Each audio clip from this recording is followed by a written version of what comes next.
Então, para me dizer assim da alegria de estar aqui, né? A Cida convidou a Cláudia ficou me mandando vídeo como é que era aqui, né? Então é uma alegria para mim estar aqui, né? Eu nunca tinha entrado no museu, né? Primeira vez que eu entro neste museu, né? Não conhecia, então também estou conhecendo. E a minha alegria é de ver vocês aqui, né? Vocês estão aqui, nós somos privilegiados, né? Quanto no nosso grupo pequeno, mais privilegiado, né? De nós estar juntos. Então foi me pedido para me fazer uma conversa, né? A Cida e a Cláudia, para que a gente olhasse, né, a exposição, né? Eu pensei algumas ideias, né, para a gente fazer isso. Eu venho lá de Santo Augusto, eu moro em Santo Augusto, trabalho numa terra indígena chamada Inhacorá, onde nós temos um Instituto de Educação Indígena. É o único que existe no estado, específico para formar professores caingangue. Então é desse instituto que eu venho, para compartilhar com vocês algumas coisas que a gente também faz no Instituto, algumas ideias que nós temos lá, né, alguns avanços também que a gente tem em relação a conhecimentos indígenas, né, como que a gente pensa os saberes indígenas lá na escola. Então é desse lugar que eu venho. Para quem não me conhece, eu sou caingangue, né? Eu estava pensando, enquanto nós estávamos conversando ali, o ano que vem vai fazer 50 anos que eu estou dentro da escola, né? 50 anos, né? Eu vou fazer 58 anos, né? Este ano, em dezembro. Então, no ano que vem eu faço 50 anos de escola. Primeira vez que fui para a escola, né? Quando eu cheguei na escola, eu fiz um esforço de tentar lembrar de algumas coisas disso, né? Olhando a exposição, né? Olhando no tema, né? Que é saberes indígenas na escola, né? Fiquei pensando, como que isso... Aí fiquei pensando assim comigo, né? Qual era o meu papel, né? O que eu queria quando eu fui para a escola, né? Por que eu fui para a escola, né? Qual era a intenção de eu ir para a escola, né? O que meu pai queria comigo quando eu fui para a escola, né? Eu fiquei pensando isso. Aí também junto a isso fui pensando assim, estava olhando os cartazes, fui pensando assim que até hoje eu não sei o que eu fui fazer na escola, né? Porque o que a escola fez comigo, né? Que a escola no que ela me transformou, né? Daí fiquei pensando, como é que eu vou falar de saberes indígenas se nesses 50 anos que eu fui para a escola, ela apagou. Ela fez um trabalho de apagamento, né? Dos meus saberes, né? Dos meus conhecimentos, das minhas tradições, né? Da minha cultura. Então, se eu não conseguir falar para vocês sobre saberes indígenas, né, é resultado dessa minha trajetória de escola, né? E se aquilo que eu falar sobre saberes indígenas, ele não é fruto da escola, ele é fruto do meu pai, do meu avô, do meu bisavô, dos velhos, das crianças com quem eu brincava, das crianças com quem eu compartilhava o meu dia a dia, né?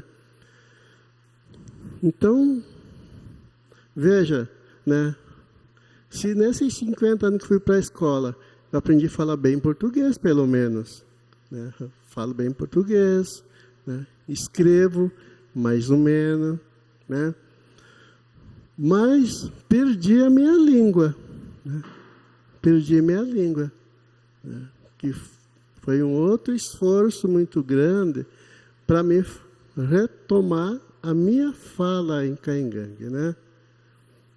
Então, veja, a importância que tem nós falar de saberes indígenas na escola, né? Mesmo que nós sabemos também a dificuldade de se fazer isso, né?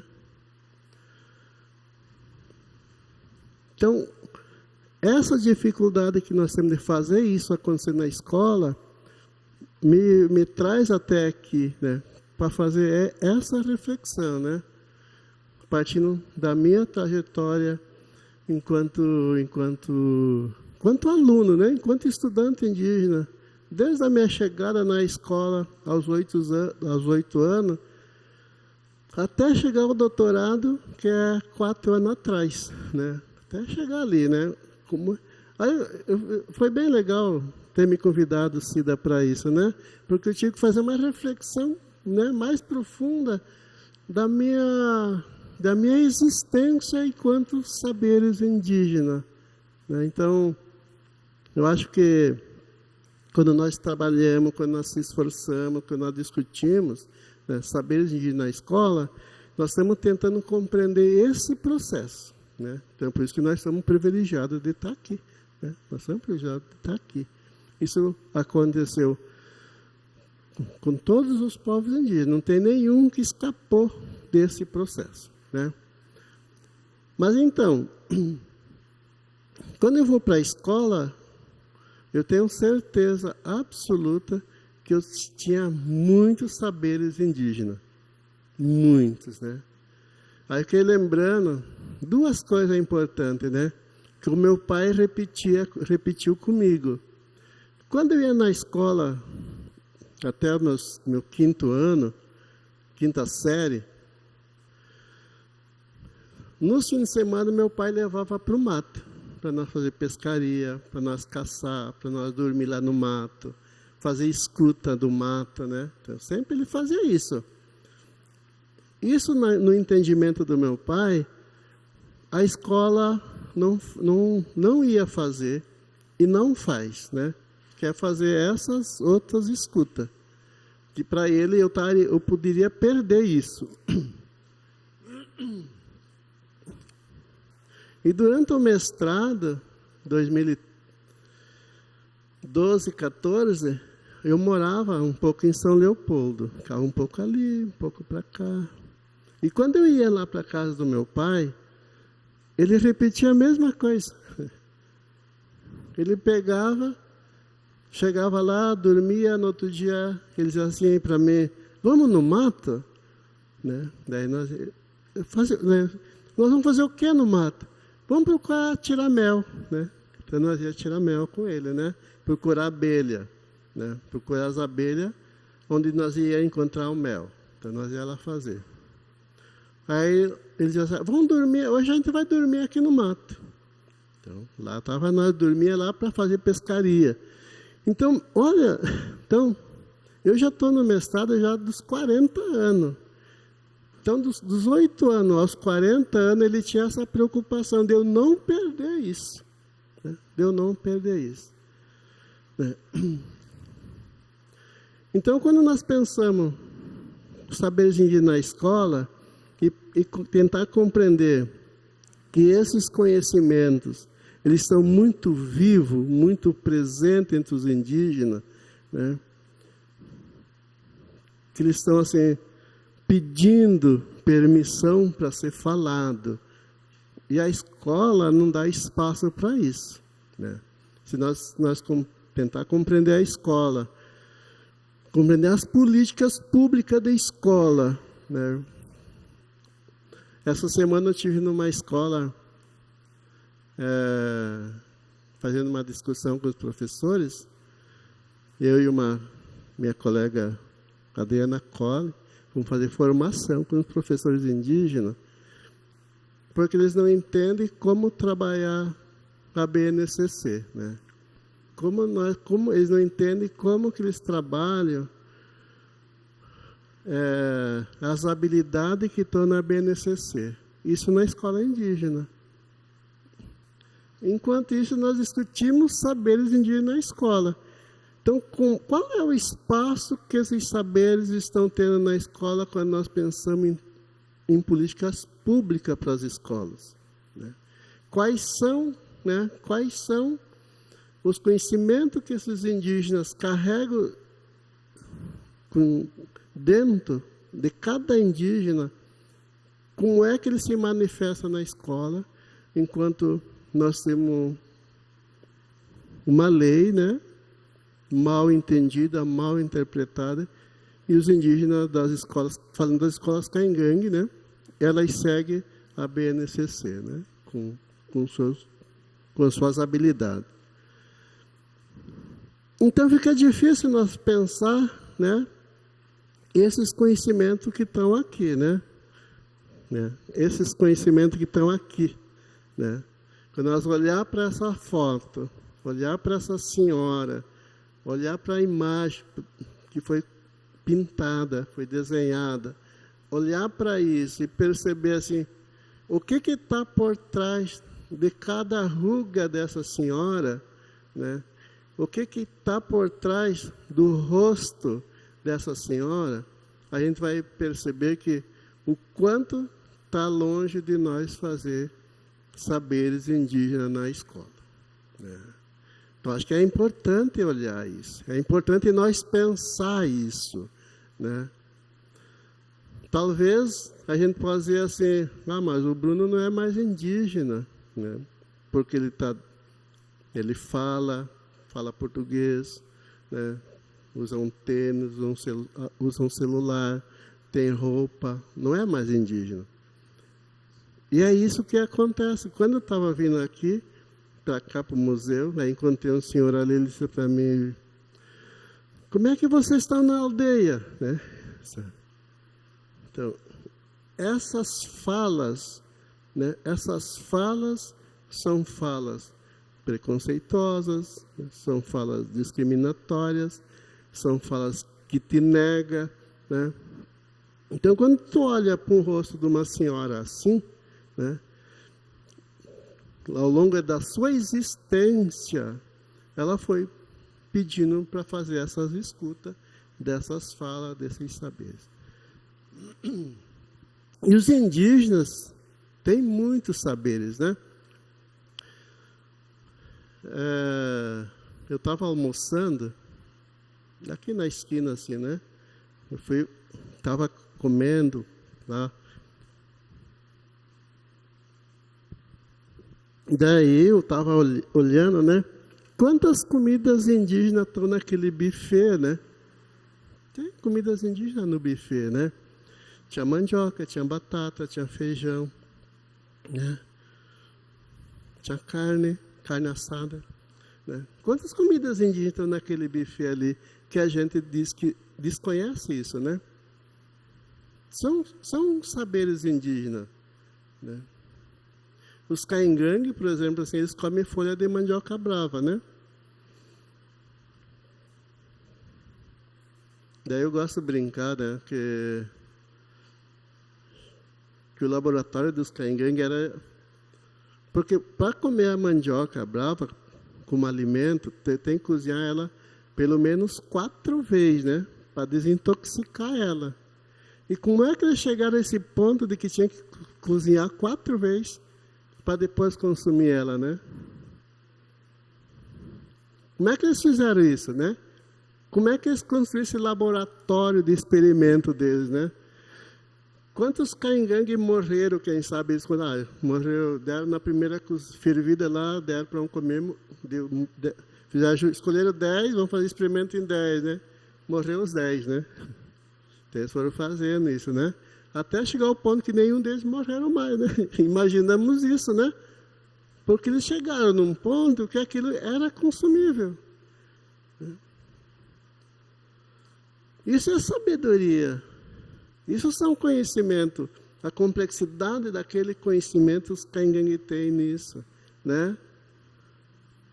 Daí tem os outros alimentos, né?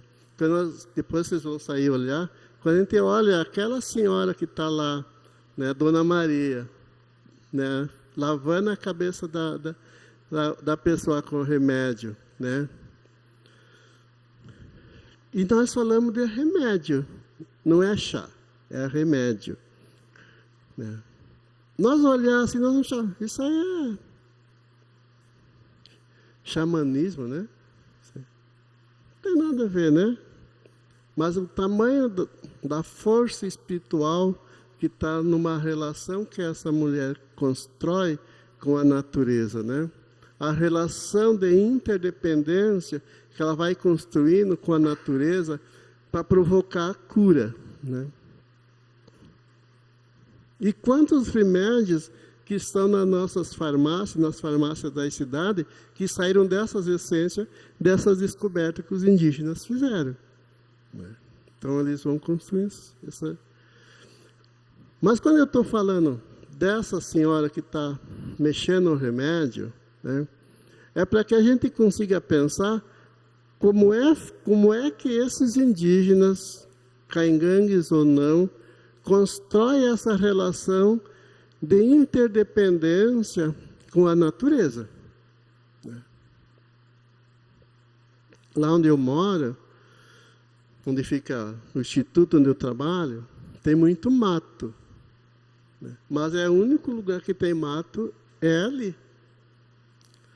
Do outro lado não tem mais mato. É soja, é veneno, né? Todo dia. Né? Eu dizia de manhã aqui, conversando com os monitores que estavam aqui, o tamanho do abismo que existe entre os saberes indígenas e os saberes ocidentais. Até que ponto, né, a gente reconhece esses saberes para que eles consigam fazer conexão com os outros saberes. Daí eu quero falar uma coisa importante. Né? A coisa importante é que os indígenas vão salvar o mundo ainda. Eles vão salvar o mundo. Eles vão salvar. Eles têm uma reserva muito grande de sabedoria, de conhecimento, que é capaz de salvar o mundo. Que é capaz de fazer com que as pessoas olhem para nossas comidas, né? Nossas comidas transgênicas, nossas comidas cheias de veneno, nossas comidas que quanto mais veneno, mais dá lucro, né?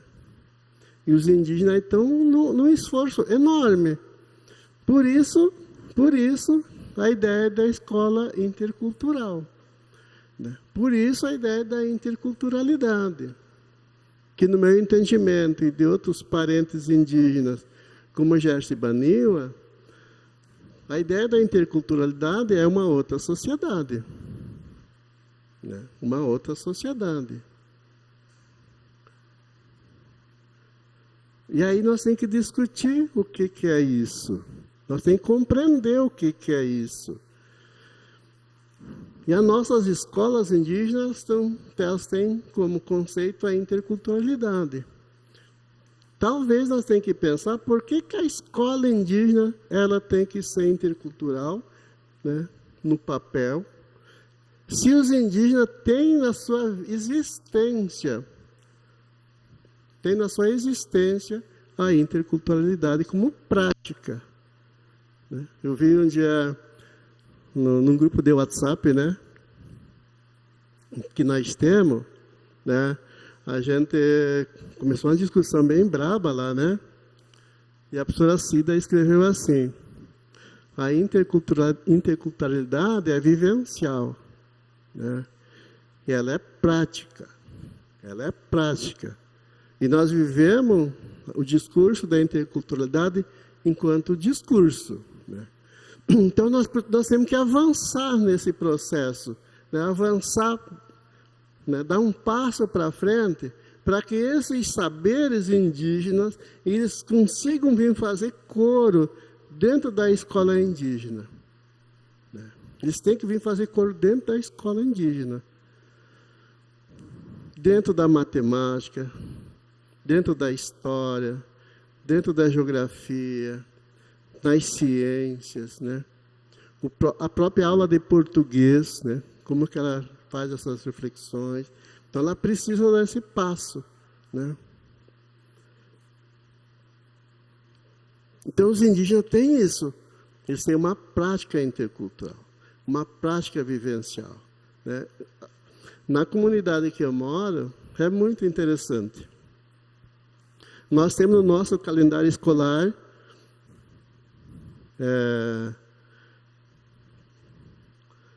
datas específicas que são datas de casamento, né? Então, nós temos, para esse ano, nós temos no calendário escolar 7 casamentos, né? São 7 casamentos, né? É interessante isso, porque o que é um casamento? Né? O que significa um casamento? Né? Por que nós, enquanto escola, enquanto instituto de formação de professores, colocamos no nosso calendário como dia letivo essas festas? Né? Porque nessas festas acontece um movimento importante de fortalecimento das tradições indígenas, dos valores caingangue, dos costumes caingangue. E os nossos alunos, eles vão para a festa, antes do baile, eles têm que fazer essas observações.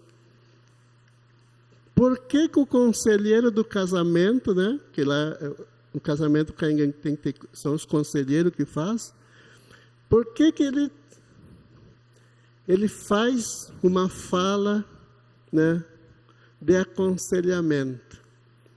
Daí que, então, eu vou dizer para a professora Cida, que sempre foi minha orientadora de academia, né, aí que eu vou dizer que ela não é orientadora, porque aí vou dizer que eu não sou desorientado para ter uma orientadora, né? Mas ela é uma conselheira, né? Que nós chamamos em caingangue de Yuon, né? Yuon é barba, Yuon é barba. Só pode aconselhar quem tem barba, né? Não precisa coçar a barba, não. Porque a barba para um indígena é um símbolo de experiência, né? Então, o nosso conselheiro de casamento, que é um professor, ele tem que ter bons antecedentes, né? Ele tem que ter boas práticas na família dele, boas práticas na comunidade. Ele tem que ser visto como um líder capaz de fazer Yuon, né? Yuon é você pegar a pessoa e passar a barba na pessoa, assim. Então, é isso, o sentido é isso.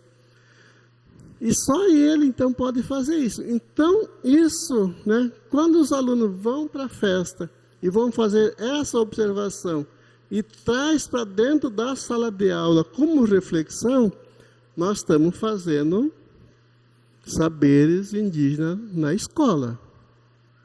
Senão, não é. Então, essas compreensões, né? Outra coisa que os alunos vão perceber, nós vamos lá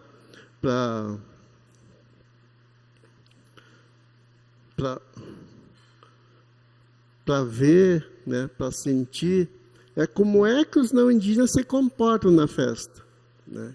Como que eles se comportam na festa? Para nós tentar compreender, junto com os alunos, o que é a interculturalidade, o que é a interdependência, o que é a reciprocidade. Então, isso é uma prática, né? E precisa ir construindo isso. É muito legal fazer isso. Porque daí, na volta para a escola, os professores, eles têm, né, como atividade, produzir reflexão com seus alunos sobre essa prática. Nós temos no Instituto um componente curricular que se chama Didática Caingangue. É o melhor componente curricular que nós temos para nós discutir saberes indígenas na escola. É nesse componente que o professor ele traz, de fato, os saberes para um diálogo com as outras professoras que trabalham em outros componentes curriculares, Magali, para nós pensar a pedagogia da alternância. Se tu não tem essa compreensão, os saberes indígenas, eles são extracurricular, né? Então, esse esforço de compreender a senhora que está mexendo no remédio, de compreender com que ela está mexendo nesse remédio, ela não está fazendo para qualquer pessoa, mas que ela está tratando do cunhado dela, da cunhada dela, e que a planta que ela mexe é sua cunhada, né? E que a planta que a outra mexe é sua irmã, produz nesses indígenas como saberes, né, como conhecimento, a dependência um do outro. Daí é importante nós dizer que nós, enquanto indígenas, o outro é muito importante. Nós só construímos saberes por causa do outro. É na relação com o outro, né? Ele não acontece de uma hora para outra, né? Tem uma resistência, né? Tem uma resistência muito grande, mas você precisa trazer eles, de alguma forma, para que ele, de fato, né, consiga dar caminhos. Os saberes indígenas vão dar caminhos, eles vão dar outra direção, eles vão dar outra compreensão de sociedade, eles vão dar outra compreensão das nossas vivências. Então, e aí tem as resistências, tem muita resistência. A gente diz que quando você faz uma educação escolar pensada a partir dos saberes indígenas,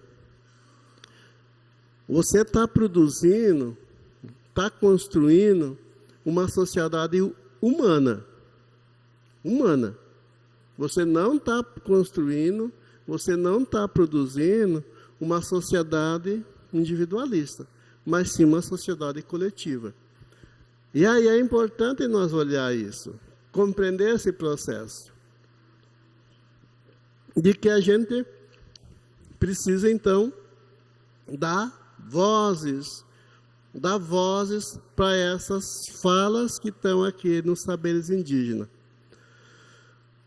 Eu vou falar mais um pouquinho, depois vocês podem falar, tá?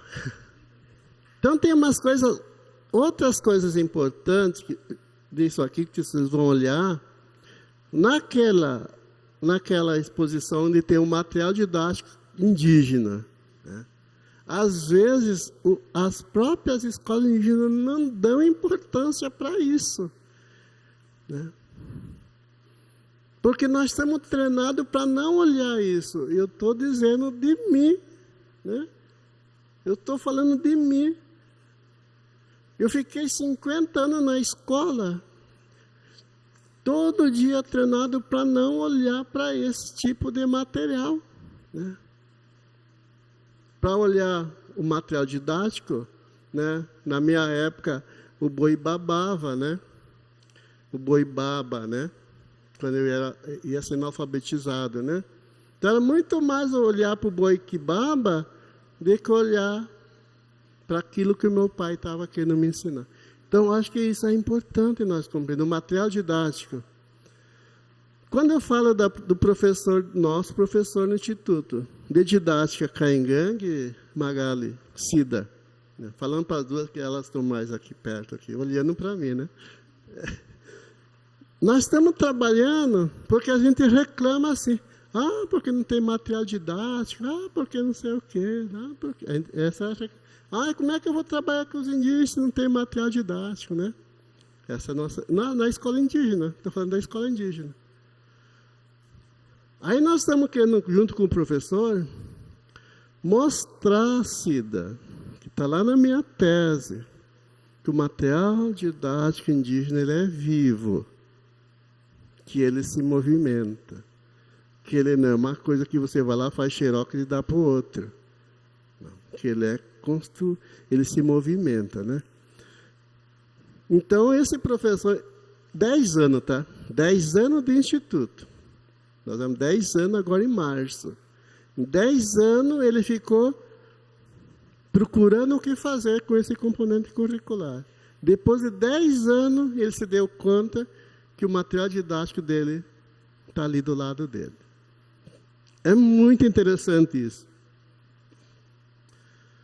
Quando ele descobriu isso, né, mês passado, final de fevereiro, quando ele descobriu isso, você não tem a ideia da alegria do professor. Ele pegou, tinha uma capoeira assim, fotografou toda a capoeira, né, para mostrar e trabalhar com os alunos como era feita a rotação de cultura, como era feito, né, o manejo da terra. E ali ele foi avançando com eles, né? Agora, essa semana, segunda-feira, ele disse para mim: professor, tem umas... Então, nessa ideia do material vivo, tem um rio lá, tem vários rios, mas tem um que ele tem uma curva que é diferente dos outros rios. Ele disse: vamos lá fotografar aquela curva do rio, porque lá acontecia tais rituais, lá acontecia isso. Então lá vamos nós fazer isso. O que acontece com tudo isso que ele está fazendo? Um outro professor, né, que nós chamamos de professor de método, de metodologia, esse professor vai fazer os experimentos nesses lugares que ele está fazendo, né? E aí o outro professor vai produzindo material, né? A escola tem que ter material escrito, né? Então vai produzir isso. É muito interessante isso. Então, quando nós falamos de saberes indígenas na escola, ou você vai fazer isso, ou nós fiquemos fazendo dentro da sala de aula, que daí não vai dar em nada. Tem um aluno, tempo que nós dava aula aqui em São Leopoldo com a professora Cida, né? Tem o professor Claudemiro Lescano. Claudemiro Lescano é um Guarani Kaiowá, que ele dizia assim, tinha um momento, a Cida generosamente, ela abandonou o componente curricular dela e passou para mim, né? Aí eu assumi o componente no lugar dela, né? E ele, então tinha um momento que nós fazíamos roda de conversa para nós trocar experiência. E o Claudemiro conta uma história que ele, em determinado dia, ele não vai para a escola com as crianças, ele vai pescar com as crianças, vai fazer pescaria com as crianças. No dia seguinte, a escola tem umas regras, né, umas regras que parece que não muda.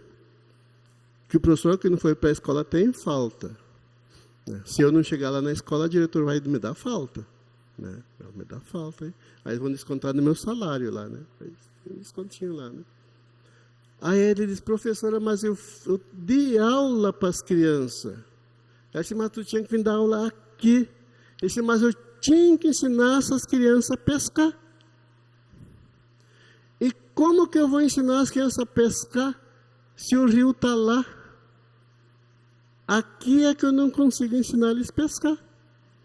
Eles têm que pegar o peixe com a mão, pegar a isca com a mão, pegar o anzol com a mão, sentir o barro, sentir o mato, né? Isso é saber. Isso é saber indígena na escola. Então, a dificuldade de nós fazer com que esses conhecimentos indígenas sejam frequentes na escola, ela passa pelas construções das nossas políticas públicas e das nossas formações, né? Então, das nossas formações também. Então, por fim, eu queria deixar para vocês falar também um pouco agora, para me escutar vocês. Eu só queria mostrar aquele material verde que está lá na parede, que é aquele catálogo. É um material muito importante que não tem mais. Eu acho assim, é esse aí. Eu acho que aquele material é um material riquíssimo, né? Que a gente precisa olhar com carinho para esse material. Que ele tem muita sabedoria ali, muita sabedoria, né? É diferente dos outros materiais que são específicos. E aquele lá tem um conjunto de sabedoria que eles se conectam, todos eles. Eles não se desconectam, que é o nosso catálogo, né? Então, a riqueza que tem nesses materiais, que a gente, nós indígenas, temos dificuldade de compreender como professor indígena, né? Porque a gente não está treinado para isso. Magali. Eu acho tão bonito isso que tu está trazendo, e esse catálogo que o Bruno teve uma importância muito grande na elaboração, na construção, na organização desse material. Ele é o único material, né, Bruno, do projeto, que está fazendo 10 anos, que é nas 3 línguas. Também tem esse elemento, né? Ele é em português, guarani e caigangue. E aí houve toda uma construção de como se fazia a tradução de palavras de caigangue para o guarani, do guarani para o português, do português para o caigangue. Então, assim, a vivência da interculturalidade a partir da palavra, da língua, né, do exercício dessa sabedoria que vem da oralidade e se coloca agora como escrita, né? Então, ele tem esse elemento bem importante, assim, que o Bruno está trazendo. E outro elemento também, né, Bruno, que a gente não pode deixar de destacar, todo esse projeto, ele é feito com um fundo público. É um fundo de um fundo público do Ministério da Educação, né, que, a partir da luta dos povos indígenas, cria esse projeto, né, que é a Ação Saberes Indígenas na Escola, que existe em todo o Brasil, mas é fruto da luta dos professores e professoras indígenas. Mas, no momento da confecção desse material, do catálogo, nós não tínhamos recurso para fazer. E foi um ano de Ação Saberes Indígenas que a gente dizia: como é que a gente vai continuar sem recurso? E aí veio a ideia de buscar, através do projeto de extensão, recurso junto à gráfica da URGS para a elaboração desse material. E nós conseguimos, com apoio, né, do projeto de extensão. Então, é só para vocês também terem a ideia do quanto existe muita luta por trás disso aqui, tudo. E é um desafio manter tudo isso, continuar mantendo tudo isso vivo, como o Bruno trouxe, essa sabedoria, esses materiais, como um conhecimento que é vivo, né? E que passa também por isso.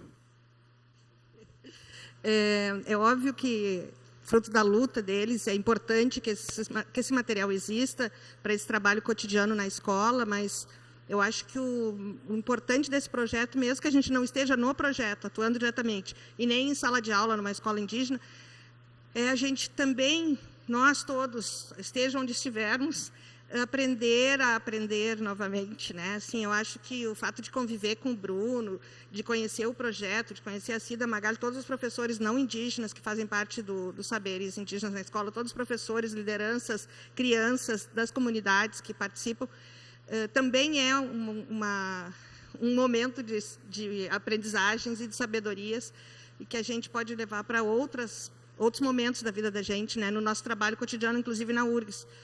Disso que o Bruno está, desde de manhã, falando para nós, assim, que a interculturalidade, ela é discurso, né? Que ela só vai existir se a gente fizer isso, se a gente viver isso, se a gente sentir isso.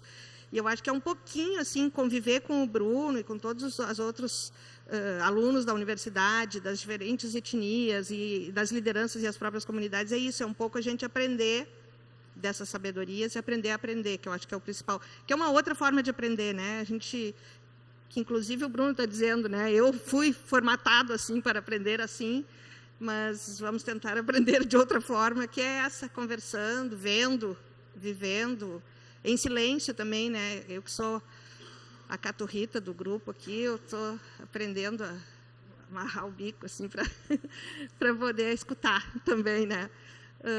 Eu acho que é super legal essa intenção, assim, que eu acho que é da gente estar aqui reunido, todo mundo junto, de poder trocar e ter esse momento de parar um pouquinho, ouvir, e não estar preocupado em escrever, em copiar, em ter nota, em ter currículo, em botar no Lattes, essas coisas todas. Que a palavra está circulando. Eu estava pensando, ouvindo o Bruno e olhando, né, passou um filme assim na minha cabeça desses 10 anos, né, que eu acompanho os saberes e que eu aprendo assim nesse projeto. E ele tem vários objetivos assim bem específicos de qualificar a escola específica e diferenciada Caigangue e Guarani. Aqui, né, que nós que trabalhamos com os professores Guarani e Caigangue, com as escolas. Mas, assim, o objetivo principal é a formação continuada dos professores que estão lá na escola, são só professores indígenas, e a produção de material didático na língua, né, assim, o Bruno contou um pouco. E eu fiquei pensando Fiquei pensando a diferença entre o material didático das escolas não indígenas, das escolas brancas, FOG, Juruá, né? Que são materiais didáticos que chegam de uma editora, que chegam do próprio Ministério da Educação, ou que tem empresas que produzem com bastante qualidade. Eu vejo assim, minhas netas têm um material didático de extrema qualidade produzido por uma empresa privada, que é uma escola particular. Mas tem uma diferença. A professora usa esse material que está fora dele. Esse material produzido pelos professores, eles vão fazendo, eles vão conversando, eles vão discutindo com a comunidade, eles vão experimentando. Podem até, o Bruno diz depois, até não usar tanto, mas o processo de produção, ele é um processo formativo, de aprofundamento, de estudo, de pesquisa, profundamente de pesquisa, né? Eu acho que tem a escola Caigangue, a escola Guarani ganham muito, porque tem isso, né? Tem esse encontro, tem essa reflexão, tem esse aprofundamento e essa pesquisa a partir das sabedorias Guarani Caigangue. Assim, é uma coisa que eu não vejo em outras escolas, né? Por mais qualificadas, eu conheço muito as escolas não indígenas também, né? Por mais qualificado que sejam os processos, por mais experimental que sejam, não tem esse envolvimento profundo, né? Então, acho que é um grande diferencial, né, Bruno?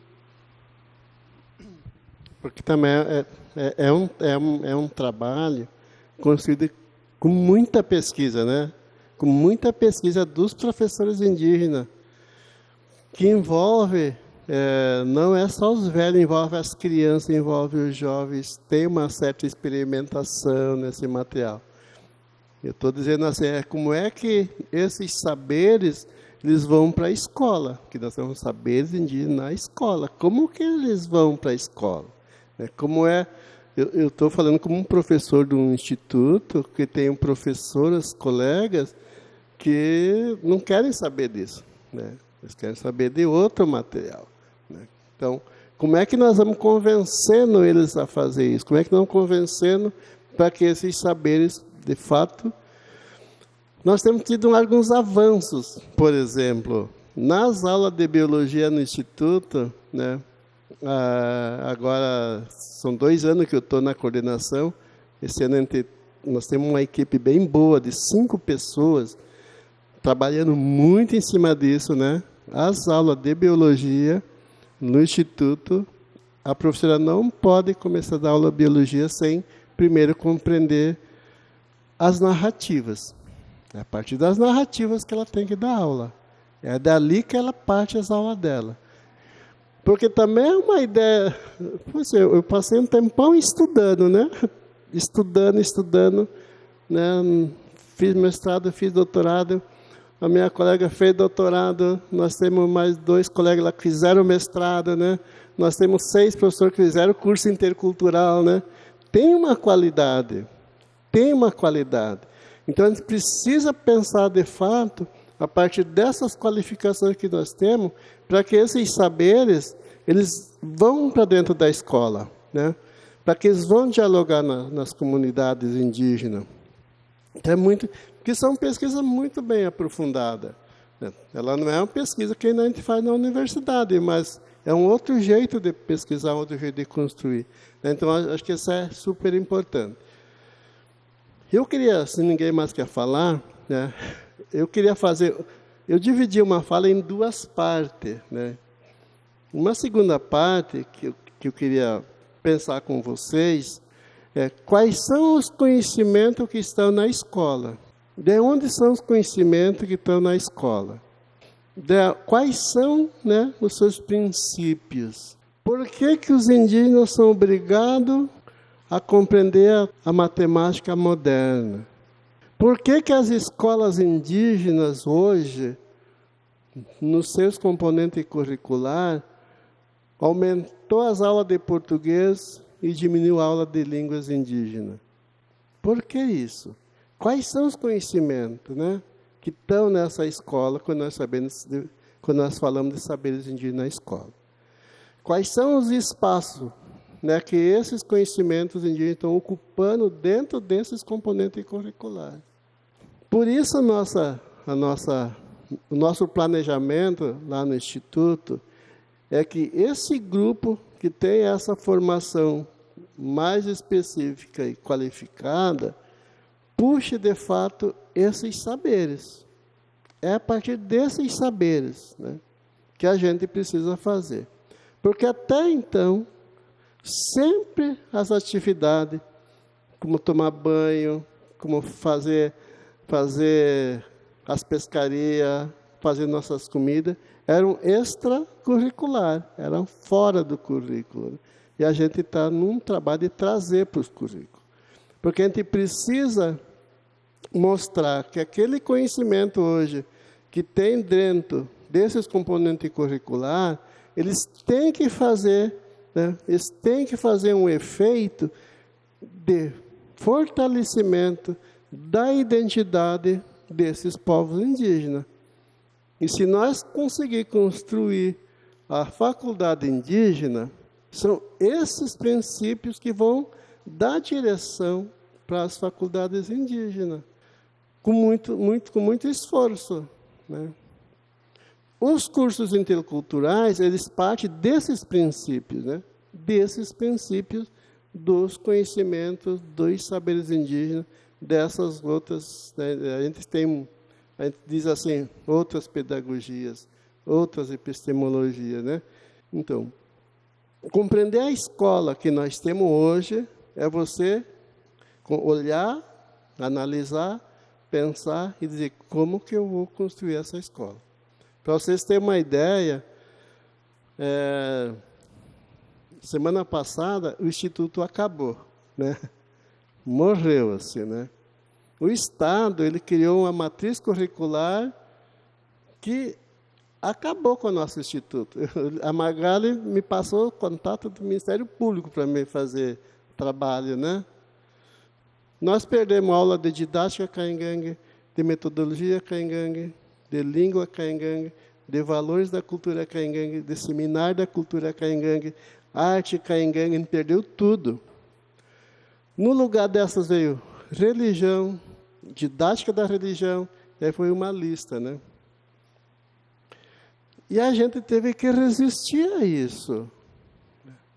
Mostrar que não é isso. Eu fiz um trabalho de 3 dias sentado para construir um documento para mostrar que, de fato, a nossa escola é diferente, com outros princípios, né? Então, os conhecimentos que circulam por dentro dessas escolas indígenas, elas cada vez mais vão fazendo com que a escola construída lá nos anos 50, 60, 70, que eram escolas branqueadoras de valores, de mudar o comportamento, elas retomaram nesses anos que nós estamos vivendo. Apesar de você ter toda uma legislação com normas específicas. Então, nós, enquanto indígenas, né, que conhecemos, que sabemos dos saberes indígenas, né, nós precisamos mostrar, não é fazer força, mas mostrar a utilidade disso. Mostrar que isso é útil para a sociedade.